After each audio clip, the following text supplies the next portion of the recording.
Hello my dear friends, स्वागत है आप सभी लोग का एक और बेहतर वीडियो में। जितने विद्यार्थी कक्षा 10 में हैं और यूपी बोर्ड में मैथ्स की तैयारी कर रहे हैं तो उन सभी विद्यार्थियों के लिए ये वीडियो काफ़ी इंपॉर्टेंट होने वाला है। इस वीडियो में हम लोग मैथ्स के मोस्ट इंपॉर्टेंट जो है क्वेश्चन देखने वाले हैं, जो कि आपके लिए काफ़ी ज़्यादा महत्वपूर्ण होने वाला है। ठीक है, इससे पहले मैंने एमसीक्यू का जो क्वेश्चन होता है वो बना दिया था। अगर आप लोगों ने वो वीडियो नहीं देखा तो इस वीडियो का डिस्क्रिप्शन बॉक्स में उसका लिंक दे दिया जाएगा, आप वहाँ पे से जाकर देख सकते हैं।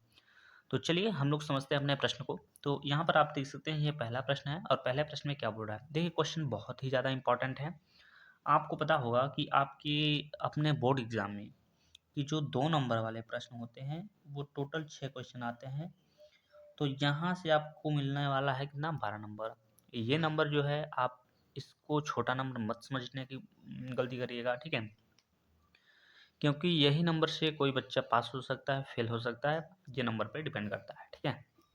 तो चलिए यहाँ पर हम देखते हैं प्रश्न नंबर पहले को। तो इसमें देखिए क्या बोल रहा है, कह रहा है एक घन का आयतन 1331 सेंटीमीटर क्यूब है, इसकी प्रत्येक भुजा ज्ञात कीजिए। तो ये इसका प्रश्न दिया गया है।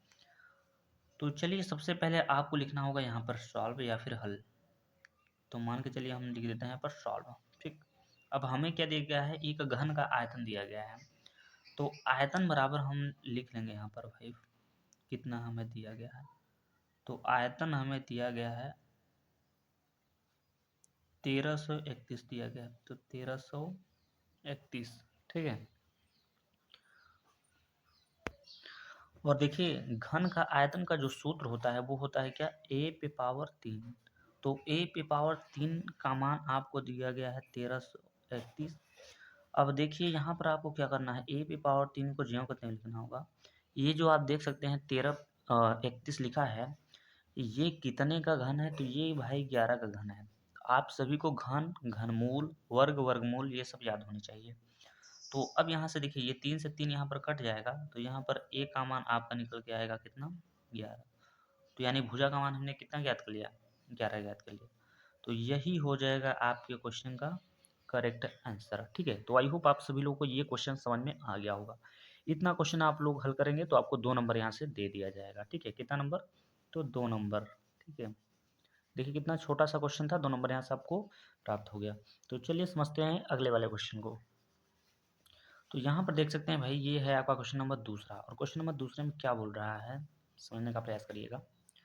तो क्वेश्चन नंबर दूसरे में बोल रहा है, यदि द्विघात समीकरण एक्स स्क्वायर प्लस में 3x माइनस में p इक्वल टू में 0 का एक मूल जो है ये 2 है, तो p का मान ज्ञात कीजिए। तो कहने का मतलब ये समीकरण दिया गया है और कह रहा है कि एक मूल भैया आप दो दो दिया गया है, एक मूल जो है 2 है, तो p का मान ज्ञात करना है। तो चलिए इसको भी हम लोग ज्ञात कर लेते हैं। तो सबसे पहले लिखेंगे यहाँ पर सॉल्व या फिर हल, ये हो गया।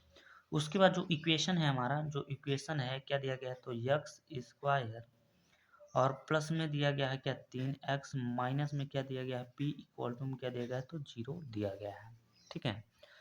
तो अब इतना हो गया, तो फिर अब ये क्या है, ये जो 2 है, ये कह रहा है कि भैया यक्स का मान हमने आपको दे दिया है। तो यक्स का मान ये आपको दे दिया है कितना, 2। तो जहाँ पर यक्स होगा वहाँ पर आप रखोगे 2। तो यहाँ पर यक्स स्क्वायर लिखा है, तो यहाँ पर हम क्या करेंगे, 2 का स्क्वायर करेंगे। प्लस में यहाँ पर लिखा है 3 इंटू यक्स का मान कितना, 2, माइनस में हो जाएगा p इक्वल टू में कितना हो जाएगा, तो 0 हो जाएगा। अब 2 कवर करेंगे तो 2 कवर गई, ये हो जाएगा 4, 2 तिहाई ये हो जाएगा 6, ठीक है। माइनस में p इक्वल टू में कितना हो जाएगा, तो 0 हो जाएगा। अब ये 6 और 4 जोड़ते हैं तो ये 10 हो जाएगा, माइनस में ये हो जाएगा p इक्वल टू में कितना हो जाएगा, तो 0 हो जाएगा। अब ये क्योंकि ये माइनस में है तो इसको हम पंचाता कर देंगे, तो ये हो जाएगा p बराबर 10 हो जाएगा, ठीक है। कितना हो जाएगा, p बराबर 10 हो जाएगा। तो ये हो गया आपके क्वेश्चन का करेक्ट आंसर। p का ही मान पूछा था, p का मान हमने ज्ञात कर लिया है। तो चलिए अब हम लोग समझेंगे क्वेश्चन नंबर 3 को। यहाँ पर देख सकते हैं ये दिया गया क्वेश्चन नंबर तीसरा। क्वेश्चन नंबर तीसरा भी बहुत ही आसान प्रश्न है, यानी सवाल बहुत सिंपल है, साधारण भी है ऐसा बोल सकते हैं। कह रहा है यदि कॉस थीटा बराबर 15/17 हो तो साइन थीटा का मान ज्ञात करिए। तो ये आप अगर सवाल पढ़े होंगे पाइथागोरस के प्रमेय वाला त्रिभुज का, तो ये सवाल उसी पाठ से लिया गया है। तो सबसे पहले आपको क्या करना होगा, एक त्रिभुज बनाना होगा। एक मान के चलिए ये हो गया हमारा त्रिभुज, ठीक है, ये मान के चलिए हमारा हो गया त्रिभुज। अब cos थीटा बराबर आपको सूत्र पता होना चाहिए, लेकिन आपको तो सूत्र याद भी नहीं है। तो देखिए क्या होता है उस केस में, आपको लिखना होगा यल ए यल और बट्टे में के ए, यानी लाल बट्टे कक्का। यहाँ पर लिखिएगा एस, यहाँ पर टी, सॉरी सी, यहाँ पर टी। तो एस टी सी, एस का मतलब होता है साइन, साइन थीटा बटे लंब बटा कर्ण। सी का मतलब होता है कास, कास थीटा बटे आधार बटे कर्ण। यहाँ पर काशी तो दिया है, यानी ये हो जाएगा आपका आधार का मान और ये हो जाएगा आपका कर्ण का मान। तो आधार यहाँ पर होता है, आधार हमारा कितना दिया गया भाई 15 दिया गया, तो यहाँ पर हम लिखेंगे 15। कर्ण का मान दिया गया कितना 17 दिया गया। तो इसका नाम दे दीजिए, ये मान के चलिए ए है, ये मान के चलिए भुजा बी है और ये सी है। तो हमें यहाँ पर लंब का मान दिखाई नहीं दे रहा है, तो लंब का मान निकालने के लिए हमें क्या करते हैं, लंब का मान निकालना है मुझे। तो मान के चलिए मैं यहाँ पर लिखता हूँ लंब, लंब का स्क्वायर, ठीक है, क्योंकि इसी का मान हमें निकालना है। तो लंब का स्क्वायर बराबर में क्या होता है, कर्ण का स्क्वायर, ठीक है, कर्ण का स्क्वायर, और माइनस में होता है आधार का स्क्वायर। माइनस में क्या होता है, तो आधार का स्क्वायर होता है। अब चूंकि कर्ण का मान हमें दिया गया है 17, तो यहाँ पर लिखेंगे 17, तो 17 का वर्ग हो जाएगा, माइनस आधार का मान दिया गया है 15, तो यहाँ पर हो जाएगा क्या 15 का वर्ग। तो 17 का वर्ग आप करके चेक कर लीजिएगा भाई कितना होता है। तो 17 का वर्ग होता है 2, 8, 9, और 15 का कितना होता है, तो 2, 2, 5, ठीक है, ये होता है।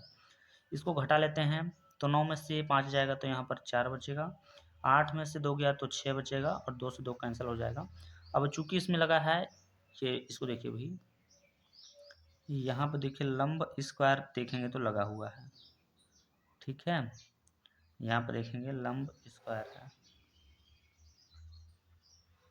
तो इसका स्क्वायर जैसे ही हटाते हैं तो यहाँ पर हो जाएगा रूट, और यहाँ पर ओनली फॉर लंब लिखा जाएगा, ठीक है। तो ये कितने का वर्ग है, तो ये 8 का वर्ग है। तो कहने का मतलब लंब का मान कितना ज्ञात हो गया, 8 ज्ञात हो गया ये। अब हमसे सवाल में पूछा भाई साइन थीटा का मान बता दीजिए आप, किसका, साइन थीटा का। तो साइन थीटा बराबर होता है लंब बटे में कर्ण, यानी एस मतलब साइन, साइन थीटा बराबर लंब बटे कर्ण। तो लंब का मान आपका प्राप्त हो गया 8, और बटे में कितना प्राप्त है, कर्ण का मान, कर्ण का मान है भैया 17। तो 8/17 इस क्वेश्चन का करेक्ट आंसर हो जाएगा। ये तो बहुत आसान क्वेश्चन था, आई होप आप सभी लोगों ने इसको लगा लिया होगा, ठीक है। तो चलिए बढ़ते हैं अपने नेक्स्ट क्वेश्चन की ओर। तो यहाँ पर देख सकते हैं ये दिए गया क्वेश्चन नंबर 4। ये सारे क्वेश्चन जो है आपके लिए बहुत ज़्यादा इंपॉर्टेंट है, यानी यूपी बोर्ड 2026 में जो पेपर देने वाले हैं उनके लिए ज़्यादा इंपॉर्टेंट है, क्योंकि ऐसे प्रश्न आपके एग्जाम में हर साल देखने को मिलेगा। इस साल भी मैं 100% दावा के साथ बोल सकता हूँ कि ये प्रश्न आएगा ही आएगा, लिख के ले लीजिए आप लोग, ठीक है। चलिए प्रश्न में क्या बोल रहा है कि बिंदुओं -3, 10 और 5, 4 को मिलाने वाले रेखाखंड के मध्य बिंदु के निर्देशांक ज्ञात कीजिए। तो निर्देशांक बोला है, तो हम चलिए ज्ञात कर लेते हैं भाई निर्देशांक इसको। तो यहाँ पर लिखते हैं सॉल्व। सॉल्व लिखने के बाद जो हमारा बिंदु दिया रहता है, जैसे कि यहाँ पर दिया है -3, 10, एक बिंदु ये हो गया। दूसरा जो बिंदु है 5, 4 है, ठीक है। तो देखिए हम इससे बोलते हैं क्या, x1, इसको बोलते हैं y1, और ये होता है हमारा x2, और ये होता है हमारा y2। तो ये हो चुका, हमको निकालना है मध्य बिंदु। तो मध्य बिंदु का एक बहुत सिंपल सा फार्मूला होता है, क्या होता है भाई, तो x बराबर x1 प्लस में x2 अपान में 2, ये इसका सूत्र होता है मध्य बिंदु निकालने का। तो यहाँ पर x को जो कहते हैं, x1 का मान कितना है, तो -3 है, तो -3 रखना होगा, प्लस x2 का मान कितना है, तो 5 है, और बट्टे में यहाँ पर 2, ठीक। तो यहाँ पर x बराबर ये -3 या +5, तो ये घटेगा तो मान आ जाएगा 2, और बटे में 2। तो कुल मिला के यहाँ पर x का मान 2 से 2 कट जाएगा, तो यहाँ पर कितना निकल गया, 1 निकल गया, ठीक है। अब चलिए यहाँ से अब हम y का मान निकालेंगे, तो लिखेंगे y बराबर y1 प्लस में यहाँ पर लिखेंगे क्या, y2 अपान में क्या लिखेंगे, 2 लिखेंगे। तो लिखेंगे y बराबर y1 का मान कितना दिया गया है, 10 दिया गया है, y2 का मान कितना दिया गया है, यहाँ पर 4 दिया गया है, बटे में कितना होता है, तो 2 होता है। तो y बराबर 10 और 4 हो जाएगा 14, बटे में कितना हो जाएगा, 2 हो जाएगा। तो y बराबर 2 से भाग दीजिएगा तो ये 7 बार में कट जाएगा। तो यानी कि हमारा निर्देशांक कितना निकलेगा, x, y, यानी 1, 7 निकल के आएगा। ठीक है, तो आई होप आप सभी को ये भी समझ में आ गया होगा। तो चलिए बढ़ते हैं अपने नेक्स्ट क्वेश्चन की ओर।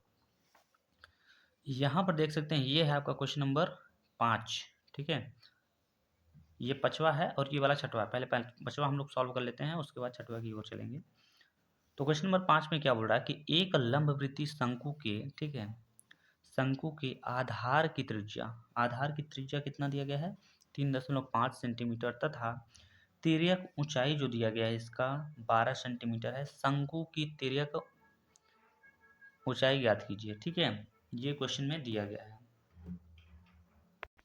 ठीक है, तो यहाँ पर देखिएगा सवाल में थोड़ा सा यहाँ पर आपसे ये जो लिखा है तिर्यक ऊंचाई ज्ञात करने को, ये तिर्यक ऊंचाई नहीं है, केवल ऊंचाई है। क्योंकि तिर्यक ऊंचाई दिया गया है तो हमें ऊंचाई ज्ञात करना होगा। ठीक है, ऊंचाई ज्ञात करना होगा, ये थोड़ा सा इसको कट कर लीजिएगा। तो चलिए इसमें हम सॉल्व कर लेते हैं। भाई क्वेश्चन में देखिए क्या क्या दिया गया है। सबसे पहले कह रहा त्रिज्या को हम दर्शाते हैं भाई r से। तो यहाँ पर लिख दीजिए भाई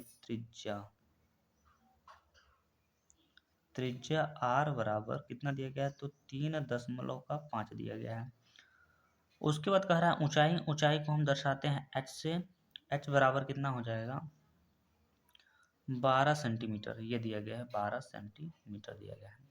तिर्यक ऊंचाई हमें ज्ञात करना है, तो चलिए इसको भी हम लोग ज्ञात कर लेते हैं। इतना मान हमने नोट कर लिया। अब देखिए मान नोट करने के बाद अब होगा क्या, सवाल में देखिए थोड़ा सा यहाँ पर अगर हम सवाल को यहाँ पर फिर से यहाँ पर मॉडिफाई अगर करने की अगर हम सोचें तो ये तिर्यक ऊंचाई इसका दिया नहीं था, इसका दिया है ऊंचाई 12 है और ज्ञात करना है तिर्यक ऊंचाई। ठीक है, क्या ज्ञात करना है, तिर्यक ऊंचाई।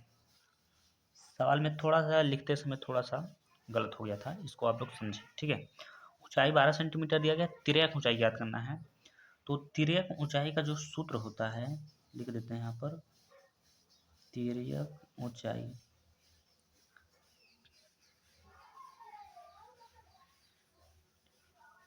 ऊंचाई को हम L से दर्शाते हैं। तो L बराबर में होता है क्या, एच स्क्वायर और प्लस में क्या होता है, तो आर स्क्वायर होता है। तो एच का मान हमें दिया गया कितना, 12 दिया गया है, तो यहाँ पर 12 कवर करेंगे और इसका मान दिया गया 3.5, तो हम 3.5 का वर्ग करेंगे। इसका जैसे ही वर्ग करते हैं तो 144 यानी 144 मिलेगा और इसका वर्ग करेंगे तो हमें कितना मिलेगा, तो 1225 मिलेगा। तो अब इसको हम जोड़ देते हैं, तो जोड़ने पर जो है आपका 156.25 मिलेगा। अब चेक करना होगा कि ये कितने का वर्ग है, तो ये 25 किनारे हैं तो यहाँ पर ये 5 होगा दशमलव। 156 किसके नियर अबाउट में है, तो ये 12 के नियर अबाउट में है। तो 25.5 जो है इस क्वेश्चन का करेक्ट आंसर हो जाएगा। तो आई होप आप सभी लोग को ये क्वेश्चन तो समझ में आ गया होगा। आगे बढ़ते हैं हम क्वेश्चन नंबर 6 को देखते हैं। ये है इस वीडियो का लास्ट क्वेश्चन रहेगा, क्वेश्चन नंबर 6 बहुत ज़्यादा इंपॉर्टेंट है। ये 2 नंबर एकदम कन्फर्म करा कर ही मानेगा भाई। ठीक है, चलिए कह रहा कि के किस मान के लिए समीकरण 2x² माइनस के ब्रैकेट में x माइनस 1 इक्वल टू के 0 इक्वल टू में 0 के मूल बराबर होंगे। तो जब भी मूल बराबर होता है तो देखिए कैसे उसको लगाया जाता है। मैं ये सवाल को देखिए आपको कई बार समझा चुका हूँ। ठीक है, सबसे पहले हमारा जो इक्वेशन दिया गया है 2x² माइनस में दिया गया है के ब्रैकेट में यहाँ पर x माइनस में 1 इक्वल टू में दिया गया है 0। तो समीकरण को थोड़ा सही कर लेते हैं, अभी सही रूप में है नहीं। ठीक है, तो देखिए हम क्या करेंगे, तो यहाँ पर 2x² का गुणा करना होगा। अब इसका गुणा इसमें करेंगे तो यहाँ पर हो जाएगा kx और यहाँ पर हो जाएगा माइनस में आपका हो जाएगा क्या, k हो जाएगा। ठीक है, समझ रहा है ना, ये माइनस में आपका हो जाएगा k हो जाएगा। ठीक है, तो इतना हो जाने के बाद अब बराबर में आपको लिखना होगा 0। अब यहाँ से देखिए, अब यहाँ से आपको क्या करना होगा, तो ए बी सी का मान निकालना होगा। तो जो होता है x² का गुणांक वो होता है आपका a का मान, b का मान बहुत ही सिंपल होता है, जो x का गुणांक होता है, x का गुणांक k है, और c का जो लास्ट में पीछे दिया गया है, तो ये c का मान कितना हो जाएगा, तो माइनस में हो जाएगा। ठीक है, ये भी आपको माइनस में ही लिखना चाहिए क्योंकि x का माइनस में है। तो इतना हो जाने के बाद अब यहाँ पर बोला है कि मूल जब के मूल बराबर होते हैं, जब मूल बराबर होता है तो डी का मान लिखा जाता है 0। अब डी हम क्यों लिख रहे हैं, क्योंकि हमारे फार्मूला में ये आएगा कैसा, डी बराबर बी स्क्वायर माइनस में 4 इंटू ए सी। तो डी का मान हम रखेंगे 0, हम मैंने पहले ही बता दिया जब मूल बराबर होता है या मूल समान होता है तो डी का मान 0 रखा जाता है। उसके बाद यहाँ पर लिखा है के स्क्वायर, तो यहाँ पर देखिए माइनस में के है तो माइनस में के का स्क्वायर करेंगे, माइनस में 4 इंटू ए का मान कितना है 2 है, सी का मान कितना दिया गया तो माइनस में के दिया गया। अब इसको थोड़ा सा ऊपर कर लेते हैं भाई, ठीक है। अब देखिए क्या करना होगा, तो यहाँ पे लिखना होगा 0, ये देखिए के का वर्ग करेंगे तो ये माइनस जो है ना ये प्लस में बदल जाएगा, और ये देखिए क्या होगा 2 चौके 8 हो जाएगा लेकिन माइनस माइनस प्लस हो जाएगा, तो 2 चौके 8 होगा लेकिन प्लस में होगा। तो अब देखिए क्या करना होगा, अब 0 बराबर इन दोनों में अगर हम कॉमन देखेंगे तो हमारा के कॉमन है, तो हम क्या लिखेंगे के और प्लस में यहाँ पर लिखेंगे 8। अब देखिए इसको थोड़ा सा बगल में सॉल्व कर लेते हैं, तो ये जो के देख रहे हैं ना ये चला जाएगा 0 के नीचे, तो ये पूरा पूरा 0 हो जाएगा, तो 0 बराबर में क्या हो जाएगा के प्लस में 8। तो हमें के का मान निकालना है, तो यानी के एक साइड रखिए, 8 को पंचांतर करेंगे तो ये हो जाएगा माइनस में 8। तो इस तरीके से हमने के का भी मान यहाँ पर निकाल लिया है। तो आई होप आप सभी लोग को ये वीडियो समझ में आ गया हो, यानी वीडियो में जो क्वेश्चन है वो जितने भी क्वेश्चन हमने सॉल्व कराए हैं अच्छे से समझ में आ गए होंगे। जो क्वेश्चन समझ में नहीं आया है कमेंट बॉक्स में ज़रूर कमेंट करिएगा, उसके बारे में हम लोग दोबारा से चर्चा करेंगे, मैं उसको किसी और वीडियो में क्वेश्चन लाऊंगा, उसको अच्छे से आपको समझा दूंगा। तो इस वीडियो में बस इतना ही, मिलते हैं नेक्स्ट वीडियो में, तब तक के लिए जय हिंद जय भारत।